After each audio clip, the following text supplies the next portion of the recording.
Bonjour, je suis heureux de vous retrouver dans l'auditorium des Bernardins pour une présentation des saints, une série de 10 saints, pour nous aider à entrer dans le beau thème de la sainteté.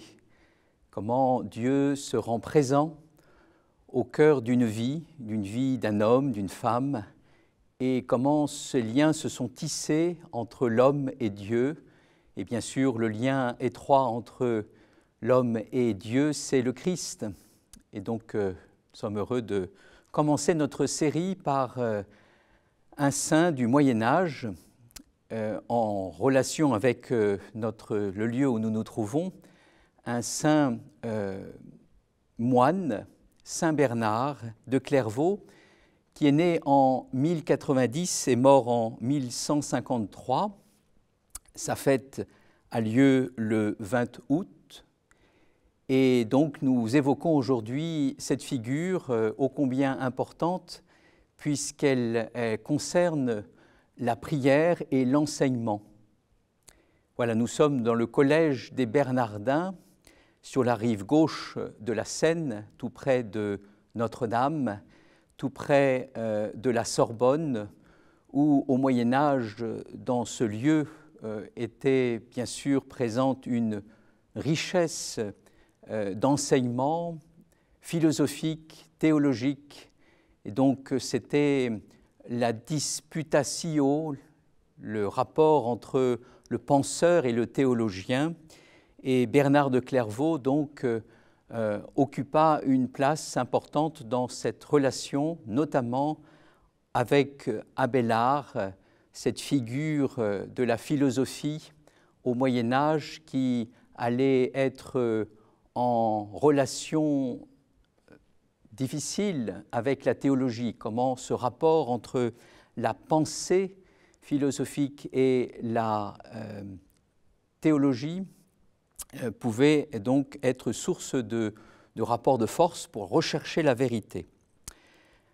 Alors avant d'évoquer ce thème ô combien important de la science de la connaissance de Dieu, rappelons tout d'abord que Bernard a voulu consacrer sa vie à la vie monastique.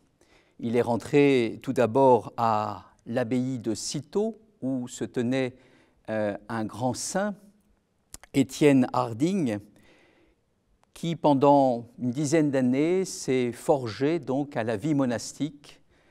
Puis Bernard a su être donc ces moines évangélisateurs qu'il a essaimés au-delà de Cîteaux pour aller donc fonder l'abbaye de Clairvaux. Cette abbaye de Clairvaux, Bernard la voulait être une abbaye sobre, dépouillée dans la tenue vestimentaire, mais aussi dans l'espace du monastère. La structure, l'architecture du monastère de Clairvaux est précisément là pour aider le moine dans le dépouillement à entrer dans les profondeurs de son cœur, dans ce cœur à cœur avec la parole de Dieu. Et très vite, sa science a été donc reconnue par les grands de ce monde et il sut mettre à profit son savoir pour entrer dans des dialogues fructueux, parfois tendus, avec les grands de ce monde et notamment avec les savants. Et il écrivit donc de nombreux serments et traités, des sentences.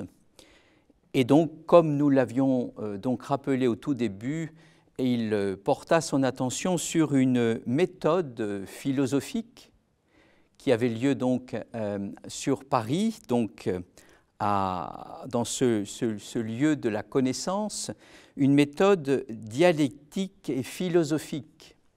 Et c'était donc Abélard qui avait cette tâche de chercher à comprendre ce qu'est la vérité uniquement avec l'intelligence de la raison, en mettant de côté la dimension de la théologie spirituelle, la théologie du cœur.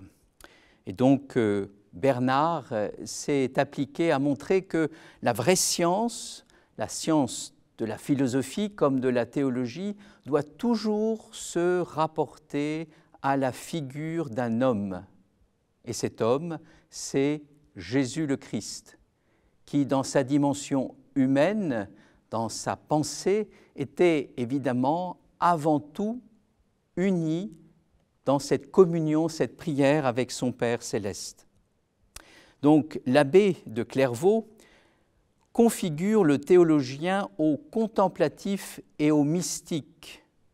Seul Jésus, nous dit Bernard, face au raisonnement dialectique complexe de son temps, seul Jésus est le miel à la bouche, cantique, l'oreille, joie du cœur.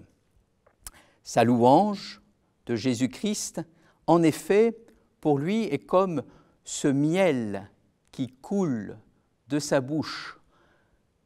Entendre Jésus dans le cœur pour pouvoir le dire avec son intelligence, avec son langage.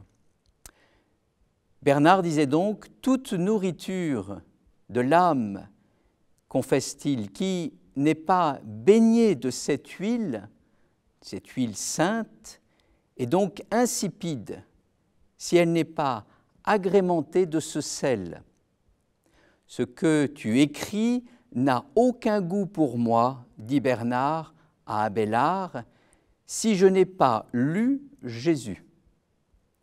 Voilà, c'est donc une belle figure que Bernard, dans ce lieu que sont les Bernardins, où nous avons à cœur d'étudier la théologie, de pouvoir l'exprimer, dire ce qu'est Dieu, mais toujours en prenant donc comme appui la prière, la vie contemplative, lire l'Écriture sainte, la méditer dans son cœur, entrer dans cette union de cœur avec Jésus, pour ensuite, dans un deuxième temps, livrer ce miel, cette saveur que nous trouvons dans la méditation, dans la contemplation, livrer cela à la connaissance, à la science, aux sciences humaines, à la philosophie.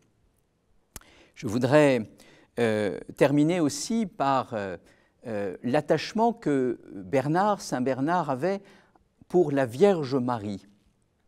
Et oui, la Vierge Marie est celle qui, avant tout, a su accueillir dans son humanité, dans son cœur, a su accueillir le Verbe de Dieu.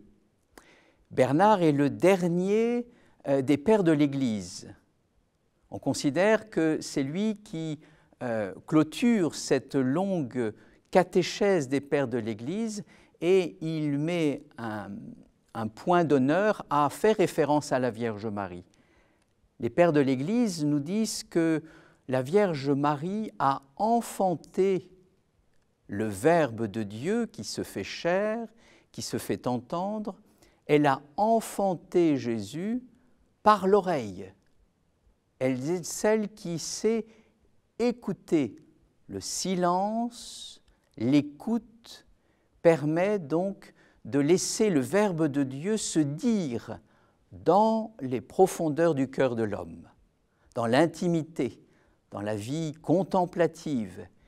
Et cette écoute intérieure se débouche, se prolonge, s'exprime à travers le langage de l'intelligence, du cœur, du corps, du savant. Voilà. Et je termine donc par cette prière de la Vierge Marie. Bernard nous dit donc, concernant la Vierge Marie, l'intime participation de Marie au sacrifice rédempteur du Fils. Ô Sainte Mère, une épée a transpercé ton âme. La violence de la douleur a transpercé à tel point ton âme que nous pouvons t'appeler à juste titre plus que martyr, car en toi, la participation à la passion du Fils dépassa de loin, dans l'intensité, les souffrances physiques du martyr. Voilà l'intime lien entre la Vierge Marie et Jésus. Nous le retrouvons dans la vie de Saint Bernard. Voilà, prions pour tous les étudiants, les théologiens, les philosophes qui cherchent la vérité pour que Jésus soit toujours le repère, le socle, la pierre angulaire. Je vous donne donc rendez-vous pour cette seconde figure de saint. À bientôt.